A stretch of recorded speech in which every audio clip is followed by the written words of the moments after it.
We are gathered in the Oval Office for the National Religious Freedom Day, something very important and very special, and special to me and the people that are gathered around me.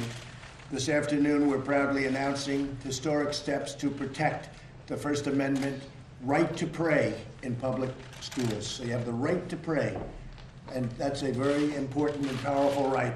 There's nothing more important than that, I would say. We're joined by the Secretary of Education, Betsy DeVos, Deputy Attorney General Jeffrey Rosen, and students and advocates from across America. And advocates they were. They've been calling and writing by the thousands, and you're representing that large group of people. In a sacred principle of our republic that government must never stand between the people and God. Yet in public schools around the country, authorities are stopping students and teachers from praying, sharing their faith, or following their religious beliefs. It is totally unacceptable. You see it on the football field. You see it so many times where they're stopped from praying, and we are doing something to stop that. Tragically, there is a growing totalitarian impulse on the far left that seeks to punish, restrict, and even prohibit religious expression. Something that, if you go back 10 years or 15 years or 20 years, it was unthought of that a thing like that could even happen, that anybody would even think of something like that happening. That is why today my administration is issuing strong new guidance to protect religious liberty in our public schools. The right of students and teachers to freely exercise their faith will always be protected, including the right to pray. So we call this the right to pray. Is that a good idea? Good, right? You like that, right?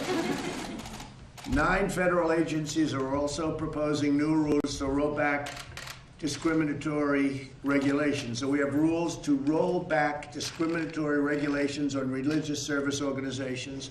And earlier this afternoon, my White House released a new memo to make sure federal funding is never used to violate the First Amendment, which is a very big deal. With us today is Hannah Allen, a high school freshman from Texas. Hannah, would you tell us what happened at your school with respect to you and prayer? Hannah? Thank you. Right. So, me and a group of students from my school wanted to pray for a former classmate's brother who had got hurt in an accident. After the prayer, our principal told us, "Don't do that again." So the next day, parents had called and complained.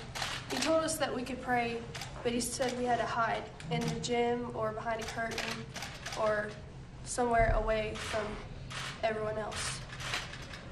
And I know that if this can happen in a small town in Texas, it can happen anywhere across America.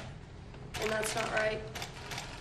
No one should feel ashamed of their faith, especially in a school or anywhere. Well, what ultimately happened? How was that resolved? So we got with First Liberty. They've been amazing. They supported us the whole way. And they sent the school a letter, and the school complied with the letter and changed it. And now you're able to do that? We are. Good. Well, now it's going to be much easier yet, okay? All right? Thank you, darling. That was beautiful. Thank you very much.